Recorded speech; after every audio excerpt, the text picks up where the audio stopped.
Today we're going to talk about domain names. The first thing in picking a domain name is you want the right top-level domain. The top-level domains are the domains that end in .com, .net, or .org. If you happen to be a driver, you could also consider using a .me in that case. And also you could look at using, if it's a team, you could use a .team for your racing team. So how do you go about finding a domain name that's available? The first thing you do is you can go to GoDaddy and you can start a new search. In this case, we'll look for a driver's name, and we're going to pretend it's me. So we'll look for Jay Hall, and we're going to do a search, and we find that jhall.com is taken. So in this case, we could look to see if .net or something else that would work is available. I actually happen to already have .me, so that one's not going to pop up as being available.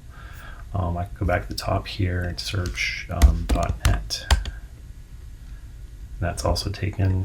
I can do a .org. That one happens to be available. So in this case, that's likely what I would go for. If that wasn't available, I could also add my number to that, and that's available. So that could be something if people really associate that number with me, that would be a good choice. The other thing you can do is, again, if these aren't available, you can also look at adding things like team in front of your name. So we could do team Jay Hall and see what comes available from that. That's available. We could also do like Jay Hall Motorsports.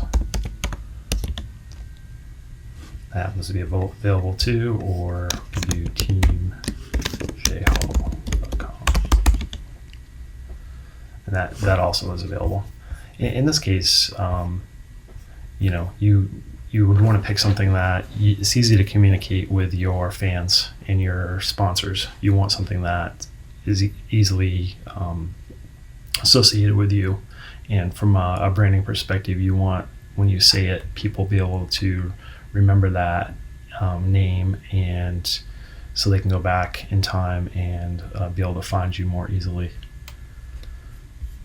The other thing is to help build your website presence is to work with your sponsors to see if they can add you to their website, and these are called subfolders. But what they can do is actually link to a different website. So in this case, this could link to our website. So it's not just it's a way to also associate your sponsor with your race team to build a stronger connection there. Down below in the comments, I'll have a link to GoDaddy where you can find that. The other thing is, with your racing website, you don't have to do any of this. You just give us your team name, your driver's name, what you want your website to be more associated with your racing team or the driver. I know some teams rotate through drivers, so in that case, you want to focus more on your team.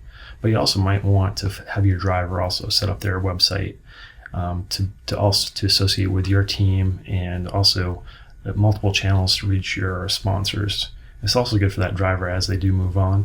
Hopefully they move on in good standings with you, and help develop them as a driver, given that domain name where they can continue on as they progress to higher divisions and other teams.